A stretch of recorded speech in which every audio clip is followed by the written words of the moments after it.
Good morning. आजचा विषय Goldman. हा, बऱ्याच दिवसांनी एक फोटोग्राफर म्हणून विषय तुमच्या समोर घेऊन यायचा मला मोका मिळतोय. गोल्डमॅन. आमच्या फोटोग्राफी फील्डमध्ये हल्ली हे गोल्डमॅन खूप दिसायला लागलेत. तुम्ही म्हणाले काय फोटोग्राफी आणि गोल्डमॅन? मित्रांनो, तुम्हाला पण दिसत असतील हे गोल्डमॅन. हल्ली पहिला गोल्डमॅन पुण्यामध्ये होता, तो गेला. नंतर अनेक गावोगावी गल्लोगल्ली गोल्डमॅन तयार झाले. आता विषय लक्षात आलाच असेल की मस्त गळ्यामध्ये कंठा सोन्याचा, अगदी एकावर एक 4 लेअर, 10 बोटामध्ये अंगठ्या, मनगटामध्ये 10 असे कडे सोन्याचे दोन्ही मनगटामध्ये, कानामध्ये मोठी अशी भिगबाळी. आणि काय वाटतं या लोकांना माहित नाही, पण म्हणजे माझ्याकडे एवढं सोनं दाखवायचंय मला, काय काय त्यांचं माहित नाही का? म्हणजे त्यांचं ते काय असेल म्हणा, पण आपल्याला काय वाटतं हा मुद्दा मला चर्चेला घ्यावासा वाटला अशासाठी की 2 दिवसापूर्वी ना मी एक शूट करायला गेलो होतो. एक सत्कार समारंभ होता एका गावामध्ये, आणि आम्ही त्या सत्कार समारंभाचा व्हिडिओ आणि फोटो करत होतो, मी आणि माझा व्हिडिओग्राफर. आणि एक अर्ध्या तासाने तिथे गोल्डमॅन आला.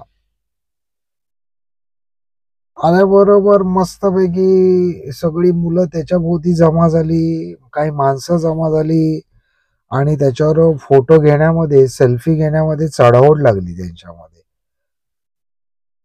आम्ही आपले मधून-मधून तेही फोटो मारत होतो. आणि थोड्या वेळासाठी का होईना तो सत्कार समारंभ असा म्हणजे थांबल्यासारखा झाला एकदम. मग त्या गोल्डमॅनला थोडंसं स्वागत करून खुर्चीवर बसवण्यात आलं आणि परत तो सत्कार समारंभ चालू झाला. आणि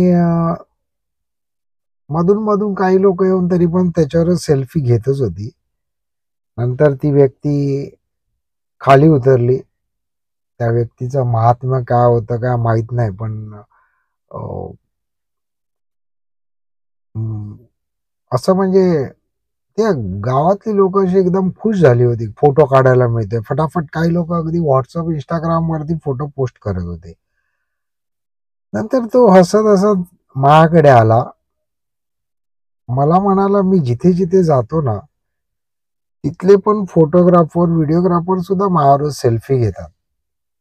तुम्ही नाही आलात सेल्फी घ्यायला माझ्याबरोबर? का तुम्हाला कोणी असं काय बंधन घातलंय का?" "नाही हो, आम्ही ह्यांच्याकडून पैसे घेतलेत ते यांच्या कार्यक्रमाचे शूट करायसाठी.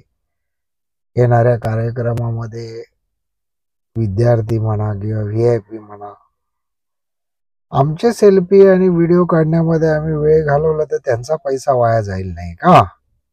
त्याच्यासाठी तर त्याने आम्हाला पैसे नाही दिलेत." आणि दुसरी गोष्ट, काय हो सेल्फी घ्यायची? गोल्डमॅन बरोबर सेल्फी मी तुमच्याबरोबर घेऊन काय मी गोल्डमॅन होणार आहे? हां, सोन्यासारखे गुण असणारी माणसं असली ना, तर मी लोटांगण घालतो. अगदी न सांगता कोणी पण. तुमच्यासाठी मी काही बोलत नाही. तुम्हाला मी ओळखत नाही. तुमचे काही चांगले गुण इथे असतील माहीत नाही. एवढी लोकं तुम्हाला रिस्पेक्ट करतात, पण ते नेमक्या कुठच्या कारणासाठी हेही कळलेलं नाहीये. हां, तुमच्यावर सेल्फी काढतायत गोल्डमॅन, गोल्डमॅन म्हणून त्याच्यावरून एक कळतंय, की गोल्डमॅन म्हणून तुमच्यावर सेल्फी काढून पोस्ट करतायत.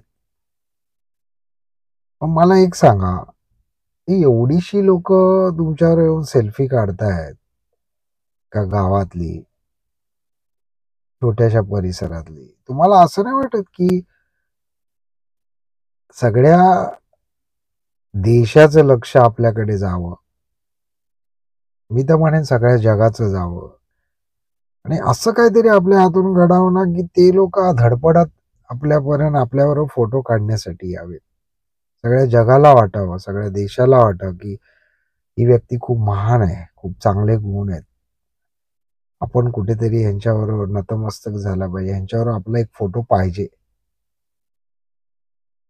म्हटलं एवढ्यावर मर्यादित राहू नका तुम्ही. हे सोनं घातलंय ना, तसे सोन्याचे गुण पण बघा, आत्मसात करता येत असतील का? त्या माणसाने माझ्याकडे रागाने बघितलं आणि तो तिथून निघून गेला. मी चुकीचं वागलो की बरोबर वागलो मला नाही माहिती. पण मी निर्भीडपणे उत्तर दिलं. त्याचं मलाच आश्चर्य वाटलं, कारण हल्ली लोकं बोलायला घाबरतात. काय होणार हो? होऊन होऊन जास्तीत जास्त. जिथे एक दिवस जायचंच आहे तिथेच जावं लागेल ना. काय फरक पडतो? आपल्या तत्वांशी जगण्यामध्ये आयुष्य आहे. राजेश खन्नाच्या भाषेत बोलायचं तर जिंदगी लंबी होनी बडी होनी चाहिए, लंबी नाही. ऐकून घेतलं? धन्यवाद.